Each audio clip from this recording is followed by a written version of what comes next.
Nuestra universidad es una universidad pública. Y así como forma abogado, forma su posgrado, tiene la obligación de proyectarse hacia el público. Y eso es lo que hacemos. El taller que nosotros tenemos aquí, ¿qué es lo que busca en realidad? Cumplir con ese rol. Cumplir con ese rol. Obviamente, no somos el único taller que hay en la universidad. Hay varios talleres, pero nunca ninguno de ellos tiene el funcionamiento que tenemos nosotros. Todos los años publicamos la revista, todos los años llevamos a cabo sus cursos. ¿Qué es lo que queremos? Posiblemente siempre todos los años los de salud siempre cuando yo estaba repleto. Ahora como hemos retomado, de repente los demás días sigan viniendo los sábados. Es un curso, como les digo, gratis. Y lo damos a la gente para qué? Porque la universidad se proyecta.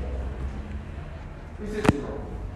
La universidad no solamente está al servicio de los alumnos, sino al servicio de la población.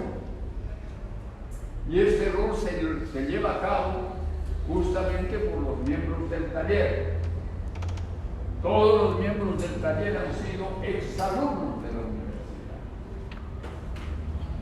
El otro mérito que hay que elogiar en este taller es el siguiente. Este es un taller que no le dé un solo centavo a la universidad.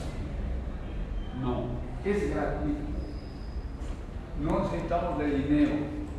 Nuestras juntas directivas, hay algunos que ya son profesionales que pasaron por este taller, siguen en el taller. ¿Por qué? Porque la política que se ha seguido ha guardado en realidad los fines legales que establece la universidad. Y entonces a veces las autoridades se sorprenden un poco. Y siempre me llaman. ¿Quién se beneficia? Ellos están pensando en el beneficio. ¿Quién se beneficia con estos talleres? Nadie. Este taller está hecho para el pueblo, porque es una de sus funciones de la universidad, brindarse a la comunidad. Y se acabó el asunto. Al final nadie se beneficia de nada. Yo diría que esta gente del taller ha ido más allá y se ha entregado enteramente a estas actividades de esta función social. Entonces esa es la razón por la que yo en realidad les doy a todos ustedes la bienvenida. A los alumnos que ya son mis amigos, pues es un reencuentro, volveremos a verlos en el mes de marzo, abril, pero los que no han sido alumnos, no son alumnos de la universidad, igual los recibimos con todos los brazos abiertos. Ese es nuestro rol. Nos proyectamos en nosotros hoy día, hemos escuchado a dos ponentes que ya son abogados, que ya han visitado la calidad de hijos. Son temas que se estudian en la universidad, pero se dan a salón cerrado. Aquí no, aquí es a salón abierto. Todo el que quiere puede ver. Es muy simple entrar al taller a escuchar los servicios que hace el taller. En primer lugar, superado esta introducción, darle la bienvenida a ustedes y de desearle a los organizadores del taller lo mejor en este nuevo curso, vamos a hablar un poco acerca de lo que es el derecho peruano. ¿De qué derecho peruano estamos hablando? Estamos hablando del derecho peruano que tiene que ver con el derecho del trabajo y con la seguridad social.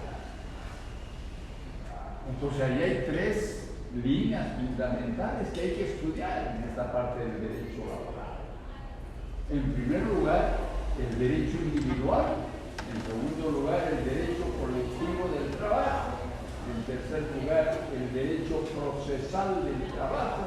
Y en cuarto lugar, el derecho de seguridad social. Eso es lo que daremos, eso es lo que les ofrecemos en esta labor de transformación social. Entonces, lo primero que hay que partir del inicio, ¿cuándo se inicia en el Perú el derecho del trabajo? ¿Desde cuándo existe en el Perú el derecho del trabajo? En realidad el derecho del trabajo, yo diría, tal como lo tenemos en la actualidad, es muy moderno, muy contemporáneo. Por decirles, yo tengo aproximadamente de lo que estoy en las universidades de San Marcos 53 años y egresé de San Marcos. Y los cursos que nos daban sobre el derecho al trabajo no son como los que se brindan. Yo diría, de alguna manera, los profesores que nos dictaron las clases lo harían por darle la importancia de vida. Ahora la universidad ahora es muy rígida en ese sentido. Nadie puede venir pues al salón hoy a hablar a los alumnos, a hablar a la gente, si no tiene esa calidad de docente. Entonces, desde que yo me pongo en este podio, pues yo convierto este podio en un púlpito. Para mí es un púlpito, porque llego a ustedes. Esto es lo fundamental, llegar a ustedes. Nuestro destino es ese, llegar a ustedes. Entonces lo hacemos con mucho amor.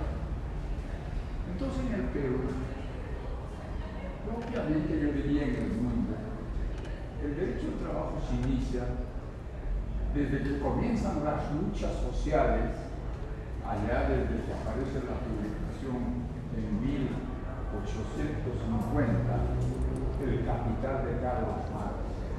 Ahí empieza todo este delirio, todo este inquietud de la clase trabajadora. Nosotros nos quedamos muy atrás porque no éramos un país desarrollado, no éramos un país industrial. Y nos quedamos en ese sentido muy atrasados. Y entonces, a comienzos del siglo XIX, llega al Perú un peruano que viene de Europa. Este peruano es don Manuel González Prada. Tenía su ideología política. Y al parecer hoy se dice que el señor vino con el espíritu de implantar en el Perú esa doctrina que él profesaba. Pero él viene con tal sorpresa después de haber vivido muchos años en Europa. ¿Qué es lo que se encuentra? Que en el Perú no había lo que se llama el proletariado que había en Europa. No había esa inquietud, no había el sindicalismo que había en Europa. Y se decepcionó. ¿Qué es lo que encontró cuando viene acá? Bueno, encontró un sindicato de sastres, un sindicato de peluqueros, las cosas cotidianas, pero labores industriales no. Y el problema, la masa de trabajadores estaba constituida fundamentalmente por trabajadores campesinos. Eran los campesinos, las ciudades, sobre todo en el Valle de Lima, pues eran muy pequeñas y estaban rodeados de grandes cultivos agrícolas. Esto formaba, era la clase que empujaba un poco el devenir del derecho del trabajo. Muy bien. Entonces, Manuel González Prada dice, ¿y dónde más puedo encontrar trabajadores? En los asientos mineros. Allá como usted encontraba. En primer lugar, Manuel González Prada no podía meterse a las haciendas. Tenía inquietudes de rico, no podía. Y nunca lo dejaron. Habían fuerzas que le impedían, nunca pudo entrar. Nunca pudo entrar a un asiento minero, porque los asientos mineros eran especies de cuarteles, donde solo entraban los trabajadores y la gente noté que tenía alguna relación con el acento minero. Entonces don Manuel González Prada se decepcionó. Entonces, ¿cómo se llama este credo político de don Manuel González Prada? El anarquismo. El anarquismo. Dice, pues en este país no hay lugar para el anarquismo. Mientras no se desarrolle el país, no hay lugar para el anarquismo. Se decepciona. En algunos momentos estaba con la idea de retornar a Europa. Esas cosas suceden. Entonces, en esos años que se encuentra en Lima, estamos hablando del año 1905, aparece la primera fábrica. Esa fábrica aparece en el pueblo de Vitara, a unos kilómetros de aquí de Lima. ¿Qué es lo que hace esta gente, los empresarios? Ponen una fábrica textil. Su nombre, la fábrica textil Vitara. Ese era su nombre. ¿Y por qué? ¿Por qué quiso sacar provecho a eso? Porque se dieron cuenta que el algodón peruano no era igual que cualquier otro, y que había que sacarle provecho a la calidad del algodón peruano. Se invirtió dinero, se juntó dinero, se creó una fábrica. Luego se fundan muchas fábricas textiles. Ustedes son muy jóvenes, no han vivido esa época. Bueno, yo era joven, veía, por ejemplo, la avenida Colonial lleno de fábricas textiles. Toda la avenida Colonial era lleno de fábricas textiles. La avenida Argentina igual, todo era lleno de fábricas textiles.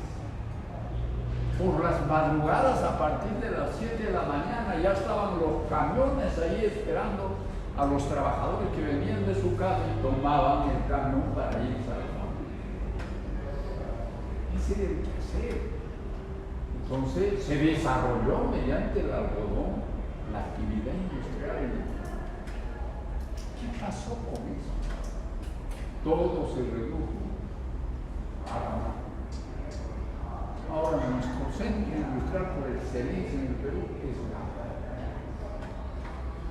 allá se hace todo, se hace maravilla, se hace cosas que se cotizan muy bien, pero lo hacen despacio. A eso, ¿qué nos llevó? ¿Qué llevó a los industriales peruanos a convertirse en eso de gama? Simplemente la competencia. No pudieron competir. Yo tuve un cliente que tenía un taller textil con 20 trabajadores. ¿Cuál era su oficio? Vendía medias, procesado, elaboraba medias y las vendía. 20 trabajadores. Bueno, comienzan a llegar los productos chinos. Entonces vendían a un precio más o menos módico las medias, ¿verdad? Pero llegaron nuestras medias muy baratas, que no podía ya competir con eso. Ya no podía competir. Llega un momento en que dice, ya no va conmigo. ¿Qué cosa hace? Se vuelve se vuelve un comercial. Él mismo se va a la China, trae sus productos de la China y ahora tiene ahí en Gamarra un montón de productos chinos. Dejó su actividad industrial para dedicarse a la actividad industrial. Entonces, don Manuel González Prada, de alguna manera, es un hombre que diría pone los primeros cimientos del derecho laboral en el Perú.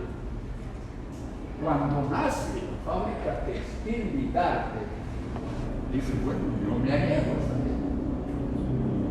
¿Qué cantidad de trabajadores había en esta fábrica textil? 100. Y con ellos forma el primer sindicato. Entonces lo primero que les dice a los trabajadores, yo vine aquí para formar sindicatos e implantar un credo político que el anarquismo. No le fue muy bien, no todos querían ser anarquistas y tienen que cambiar sus planes. Don Manuel González Prada, ¿qué cosa es lo que elabora en lugar de qué podemos hacer? Dice a los trabajadores textiles, ¿qué podemos hacer? Algunos dicen, vamos a conseguir lo que se llama el límite a la jornada de trabajo. Entonces, fíjense, toda esta tarea comienza Manuel González Prada el año 1905. ¿Y cuándo se va a culminar? En 1919. O sea, le llevó su lucha algo así como más de 10 años. Dicho sea de paso, don Manuel González Prada no pudo disfrutar de ese gozo de los trabajadores peruanos. Murió antes que se proclamara en el Perú la jornada de trabajo. Don Manuel González Prada fallece el año 1917 y la jornada de trabajo se produjo el año 1917. Y la jornada de trabajo es una tarea interesante en la historia del Perú. ¿Por qué razón es importante? Porque desarrolló el sindicalismo. Todas las fábricas textiles tenían sus propios sindicatos. Todos los trabajadores estaban organizados. Entonces el sindicalismo era algo que había aprendido gracias a la labor de don Manuel González. Entonces es un hito importante que hay que recordar en el desarrollo del curso que estamos llevando. ¿Cómo nace? ¿Qué vaivenes hace? Ahí detrás de lo que se llama la jornada de trabajo. Pero hubieron otros pensadores. Don José Matías Manzanilla, así se llama nuestro taller. ¿Por qué se llama José Matías Manzanilla? Porque José Matías Manzanilla llegó a ser rector de la Universidad de San Marcos. Él fue rector. ¿Y cuál es su idea maravillosa de José Matías Manzanilla? ¿Cuál es su idea? Crea un concepto que se llama el concepto del riesgo laboral y lo cristaliza en una ley. Ya no está vigente en su integridad, pero se ha recogido eso en otras leyes y están las ideas de Matías Manzanilla. Hay un caso que el riesgo laboral en la ley 1398 está la ley de los accidentes de trabajo, una ley muy importante que durante gran parte de mi época profesional yo he trabajado mucho con ella, porque estaba hecho sobre todo para los trabajadores mineros que sufrían accidentes y que venían a Lima porque había por entonces una ley de los accidentes de trabajo que significaba que el trabajador que era víctima de un accidente tenía que inmediatamente el empleador en realidad levantarle sus labores y en segundo lugar pagarle una remuneración durante el tiempo de su incapacidad y que llegaba con esas prestaciones no solo a esa remuneración transitoria sino llegaba más allá. Se le podía otorgar a un trabajador accidental su pensión de accidentado. Había pensión de enfermedad, había pensión en dinero, que lo otorgaba usted de la ley 1390.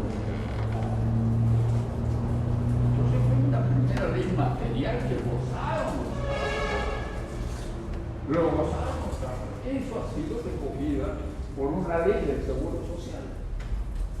La ley de salud lo ha recogido eso y se sigue aplicando.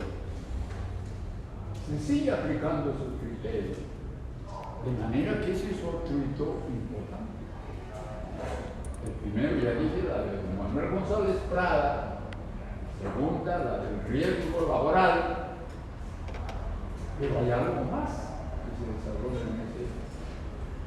Apareció en el Perú un presidente que era bilingüe, con criterios, yo diría, de superar ese estado de pobreza a la que habían sido sometidos los trabajadores del banco.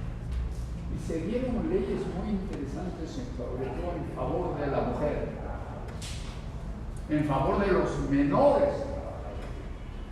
Se dio la ley de menores y la ley del peso. Entonces, todo esto sucede, estamos hablando entre 1905 y 1910. Pero para cristalizar ya el aporte de jornada laboral, hay que decir que nosotros creamos en el Perú la primera jornada laboral, porque ni siquiera la Organización Internacional del Trabajo se había preocupado por ese tema. Y eso ocurre como consecuencia de un paro, que se da un paro, el primer paro general que se da en el Perú. Y que lo presionaron al presidente Pardo, que gobernaba entonces. Y en un momento llega a sus oídos que detrás de esa idea se teje un golpe. Como él era un gobierno civil, tuvo que ceder. Decir, bien, vamos a dar una ley de la jornada de trabajo, que se da en dos artículos. El primer artículo, en favor de los trabajadores públicos, que no podían trabajar más de 48 horas a la semana, 48 horas a la semana. Y que cuando los trabajadores privados, que estableció que sería lo que acuerden entre empleadores y trabajadores, se acordaban menos de eso, ahí lo que no podían pasar es de esas 48 horas semanales, o lo que llamamos en la actualidad las 8 horas diarias. 8 horas diarias. Entonces, ese es un hito que nosotros percibimos en las dos primeras décadas del siglo XIX. Pero inmediatamente después viene una ley que viene a las expectativas, sobre todo de los servidores empleados. Aparece durante la época de Leguía la ley 4916. Esa ley que ahora todo el mundo no sabe cómo pegarse a la ley. Es la ley de la compensación por tiempo de servicio. Ustedes saben, todo el personal de San Marcos no tiene en este momento compensación por tiempo de servicio. La ley se ha dado, pero no ha entrado en vigencia. Se entrará en vigencia al año que viene. Al año que viene se comenzará la compensación exactamente igual como ocurrió con la actividad. Entonces se ha tratado de equiparar. ¿Por qué? Porque todos los demás dependientes del Estado han conseguido. Acá hay un sindicato muy interesante de docentes de la universidad que hasta pues alrededor de unos 5 años, 6 años luchando por la compensación. Y al final logró el proceso. La ley ya fue promulgada, la ley ya fue publicada, simplemente que la propia ley ha dado esa tarea de que la administración pública se reserve el presupuesto correspondiente de manera que los trabajadores sin ningún tipo de menoscabo se les abone esa compensación. Entonces, ese es el devenir de cómo es todo. No saben muy bien los alumnos de todo esto desarrollamos en la universidad, pero en favor de los alumnos. Este curso no es para los alumnos y pobre que quiera venir al taller. todo el que tiene que regirse, obviamente, a los estatutos que rige el taller. No puede sacar. Muy bien. Pero después viene el problema de que esta ley de la compensación por tiempo de servicio era solo para los empleados.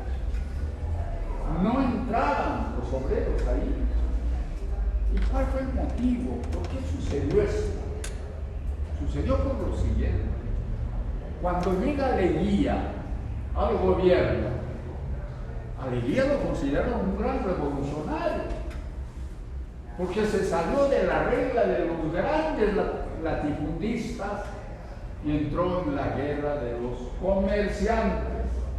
Era el primer comerciante que llega a ser presidente de la República. Y no tenía el apoyo político de la población. Entonces hay un líder, yo diría, de los servidores privados, que le mete esta idea a Leguía, le dice: oye, ¿sabes qué? Yo soy presidente de los servidores privados en Lima, y estos servidores están preocupados por esto y podrían apoyar políticamente si te animas. Leguía le dice: a ver, prepara la ley,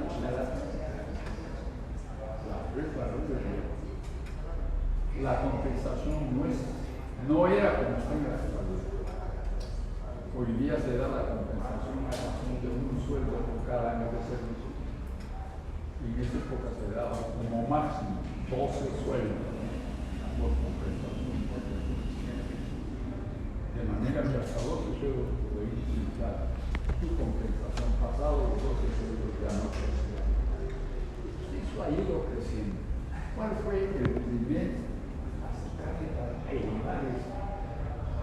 Porque los propios empleadores entraron a eso. ¿A través de qué? De sus pliegos de reclamos. Aparece por primera vez una empresa petrolera que es la International Petroleum Company de Talara, que extiende su beneficio a todos sus obreros. Ya no era solo patrimonio de los empleados, de los obreros. Nos da todos. Y ahí se consume. Aunque la compensación se dio un poco a desnaturalizar. Se dijo: bueno, si se trata de obreros, se le da medio sueldo por cada uno. Si es empleado, se le da un sueldo. El obrero también tiene derecho a vacaciones. ¿Pero qué clase de vacaciones? La mitad. Entonces la vacación del empleado es de 30 días. ¿Y al obrero cuánto se le da? La mitad. 15 días de vacación. El seguro social era diferente. Había seguro social en favor de los obreros. Y había seguro social en favor de los empleados. Hay gente de los dos hospitales que todavía están ahí. El Rebagliati, que era de los empleados, y el Almenar, que era de los obreros. Entonces aparece, yo diría, para la clase trabajadora, algo que no debería poner a trabajar. Y de hecho ha tenido mucho raigambre las ideas de Juan Velasco. Juan Velasco Alvarado se preguntó lo siguiente: ¿por qué hay dos seguros? Bueno, porque se enferman, porque le dan la pensión, sí, pero porque no le dan nada. Porque hay un hospital separado de él. Porque no puede ir un obrero al Rebagliati. O porque no puede ir un empleado del Rebagliati a la Almenar. La primera pregunta. Y se da entonces la ley de las pensiones y las prestaciones de salud durante el gobierno de la Luego dice: bueno, ¿usted cómo le paga la remuneración, vamos a suponer, dominical al obrero? Bueno, y yo le doy un sueldo por el día domingo, pero ese sueldo está supeditado se dice, a que el trabajador no tenga ni una sola falta en la semana. Si tiene falta en la semana, ya no puede eso. ¿Y cómo percibe el empleado? El empleado lo percibe, sucede lo que sucede. Porque se le paga mensual. Y el otro lo recibe así porque cobra diario. Al final de cada semana. No hay justificación para que entonces esa es la señal que el mercado ha dado de que hay que unificar a la clase trabajadora. Todos los trabajadores son iguales, todos los trabajadores producen.